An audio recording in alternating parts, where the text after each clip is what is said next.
баланы Бекжан Әшірбаевтың сөзі бар ғой, академиялық білімді әкеден алу керек деп. Қазіргі балдардың идеалы отбасында дұрыс қалыптастырылмайды. Барлығы әкеге жылы тамақ, әкеге сүйектің жілігі, жамбасы, үйде жылы жұмсақ тамақ, ең тәтті сусын бәрі әкенің алдына қою керек. Әке келмейінше бастамау керек, әкеге қарап отыру керек. Сол кезде бала өзінің әкесі сияқты болғысы келеді. Бұл дұрыс тәрбие. Әкесі сияқты барлығын арқасымен көтеріп, қолымен жасап, бәрін қорғап, отбасына адал болуды сол жерде үйренеді. Ал қазір енді баланың еркелігі көп, барлық тәтті соның алдында, содан эгоист бала тәрбиеленіп шығып жатыр.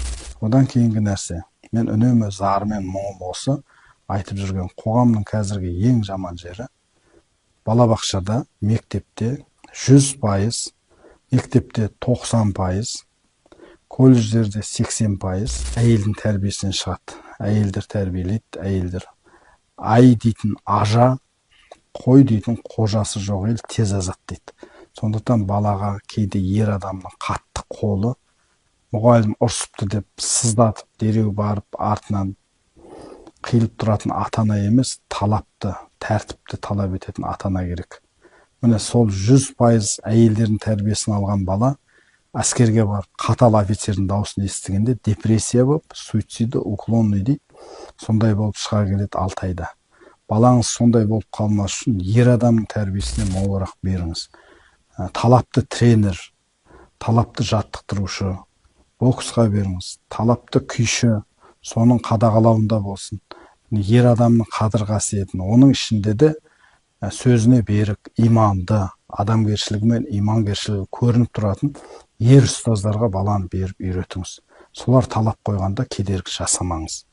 Соларды әкесіндей қосып тыңдаса, ол жақсы бала болады. Ал қазір балдардың 20 күн әкесі вақтыда жүреді, одан кейін 100% мектепте апай, 100% балабақшада апай тәрбиелейді. Бұл балалардың өміріне сызат түсуі мүмкін.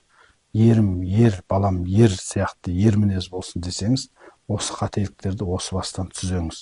Қашанда әкесіне құрмет көрсетілу керек. Анасы бар, әкесінің шапанын жауып, етігін сүртіп, сөйтіп осы нәрсемен үйден шығарып салмаса, ол балада ертең өзінің осындай нағыз ерлерге қажет талаптарды қоя алмайтын болады. Бір ез мінез балдар осындай тәрбиеден келіп шығады. Сондықтан 11-ден 12-ден асқан балаға ер баланың талабын қойып, соның орындалуын талап ету керек баладан, жұмсау керек. Міне осы нәрселер болса, бала дұрыс тәрбиеленеді. Ал енді бұл нәрселерді орындай алмасаңыз, үйде отырып баладан осындай талап, тәртіпті талап ете алмасаңыз, сіз мектептен мұғалімге ренжімеңіз. Мектептің директорын, білім министрін орнынан алып тастағанмен сіздің балаңыз одан түзелмейді. Талап үйде болу керек. Отбасынан. Ұяда не көрсе, ұшқанда соны іледі дейді атам қазақ.